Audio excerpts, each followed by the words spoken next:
মার্কিন যুক্তরাষ্ট্রের president Donald Trump ইরানকে একের পর হুমকি দিয়ে যাচ্ছেন। সর্বশেষ হুমকিতে ট্রাম্প বলেছেন 48 ঘন্টার আলটিমেটামের সময়সীমা শেষ হওয়ার আগে যদি তেহরান ওয়াশিংটনের সঙ্গে কোনো চুক্তিতে না পৌঁছায় তবে তিনি পুরো ইরান উড়িয়ে দেবেন। মার্কিন সংবাদ মাধ্যমগুলোতে দেওয়া ধারাবাহিক সাক্ষাৎকারে ট্রাম্প বলেছেন 48 ঘন্টার মধ্যে ইরানের সঙ্গে কোনো চুক্তি না হলে আমরা পুরো দেশ উড়িয়ে দিতে যাচ্ছি। মার্কিন সংবাদ মাধ্যম এক্সিওস ও ফক্স নিউজের প্রতিবেদন অনুসারে ট্রাম্প বলেন, চুক্তির ভালো সম্ভাবনা আছে, কিন্তু তারা যদি চুক্তি না করে তবে আমি ওদের সবকিছু উড়িয়ে দিতে যাচ্ছি। ট্রাম্প দাবি করেন ইরান একেবারে ধ্বংস হয়ে গেছে এবং প্রতিটি দিন এটি আরও খারাপ দশায় যাবে। এবিসি নিউজকে তিনি বলেন, প্রতিদিন তাদের আরও বেশি সেতু তৈরি করতে হবে, আরও বেশি বিদ্যুৎ কেন্দ্র এবং আরও সবকিছু তৈরি করতে হবে। এমন ভয়াবহ মার খেয়েছে এমন কোনো দেশ আগে কখনো ছিল না।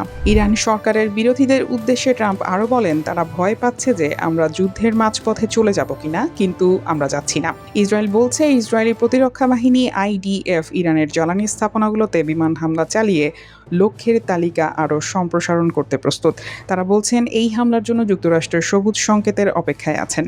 তাদের ধারণা কয়েকদিনের মধ্যেই এই সংকেত আসতে পারে। মার্কিন সংবাদ মাধ্যম ওয়াল স্ট্রিট জার্নালের প্রতিবেদনে বলা হয়, ট্রাম্পকে তার উপদেষ্টারা পরামর্শ দিয়েছেন বিদ্যুৎ কেন্দ্র ও সেতুগুলো বৈধ সামরিক লক্ষ্য হতে পারে, কারণ এসব স্থাপনায় হামলা চালালে ইরানের পারমাণবিক কর্মসূচিকে বিপর্যস্ত করা সম্ভব। এর জবাবে ইরান হুঁশিয়ারি দিয়ে বলেছে পুরো মধ্যপ্রাচ্যকে এমন এক জলাভূমিতে পরিণত করা হবে যেখানে যুক্তরাষ্ট্র নিজেই ডুবে যাবে। ট্রাম্পের দেওয়া 48 ঘন্টার আলটিমেটামকে স্নায়বিক ও ভারসাম্যহীন পাগলামি বলে আখ্যা দিয়ে তার সুর মিলিয়ে পাল্টা হুঁশিয়ারি দিয়ে ইরান জানিয়েছে ইরানে হামলা চালানো হলে যুক্তরাষ্ট্রের জন্য জাহান্নামের দরজা খুলে দেওয়া হবে। ইরানের খাতাম আল আনবিয়া সেন্ট্রাল হেডকোয়ার্টার্সের জেনারেল আলী আবদুল্লাহি আলিয়াবাদী এক বিবৃতিতে এই কড়া হুঙ্কার দেন। জেনারেল আবদুল্লাহি বলেন, আগ্রাসী মার্কিন প্রেসিডেন্ট একের পর এক পরাজয় মেনে নেওয়ার পর এখন মরিয়া হয়ে ইরানের জাতীয় সম্পদ ও অবকাঠামোকে লক্ষ্যবস্তু করার হুমকি দিচ্ছেন।